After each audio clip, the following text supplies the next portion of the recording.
নমস্কার। এই মুহূর্তে আমরা রয়েছি নর্থ পয়েন্ট ইংলিশ একাডেমিতে। মালদা শহর থেকে প্রায় 4 কিলোমিটার উত্তর দিকে অবস্থিত North Point English Academy. Students dance awardship 2013-14 SDDA presents Hoichoi season 3। আপনারা দেখছেন আপনাদের প্রিয় অনুষ্ঠান, আমাদের সকলের প্রিয় অনুষ্ঠান হইচই সিজন 3। হইচই সিজন 3 আসছে সকলের মনের রং বদলাতে।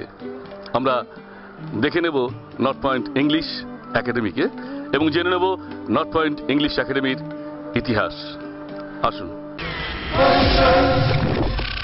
North Point English Academy Malda 1999 সালে 26শে জানুয়ারি ভিত্তিপ্রস্তর স্থাপিত হল North Point English academy.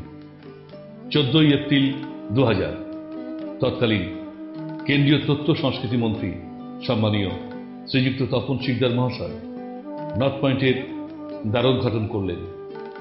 17ই April 2000 north Point English একাডেমির প্রথম অঙ্কুরিত চারা হিসেবে আত্মপ্রকাশ করল। নার্সারি থেকে ক্লাস 8 অবধি প্রথম দিনের ক্লাস শুরু হল। সংশ্লিষ্ট সকলের অক্লান্ত পরিশ্রমে মাত্র 3 বছরের মধ্যে পশ্চিমবঙ্গ সরকারের শিক্ষা দপ্তর থেকে নো অবজেকশন সার্টিফিকেট পেল।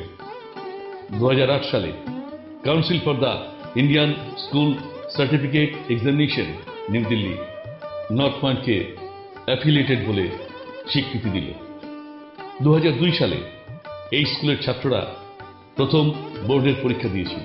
শিক্ষার্থীদের সাফল্যের সাথে সাথে নর্থ পয়েন্ট ধীরে ধীরে স্বমহিমায় প্রতিষ্ঠিত হল। এরপর আর পেছনে ফিরে তাকাতে হয়নি। 2012 সালে এই স্কুলেরই একজন ছাত্রী ICSE পরীক্ষায় সর্বভারতীয় র্যাঙ্কের বিচারে 5ম স্থান অধিকার করেছে। নর্থ পয়েন্টের ছাত্রছাত্রীর সংখ্যা বর্তমানে 1,500। শিক্ষক শিক্ষিকা ও কার্যকরী সমিতির সদস্য সংখ্যা মিলিয়ে এখন প্রায় 100 জনের মতো। সকলের শুভ প্রচেষ্টায় নর্থ পয়েন্ট একদিন মহিরুহে পরিণত হবে, অর্থাৎ উন্নতির শিখরে পৌঁছবে এবং ভবিষ্যতে শুধু মালদা নয় সারা দেশে এই স্কুলের সুনাম প্রতিষ্ঠিত হবে, এই আশা রাখি আমরা।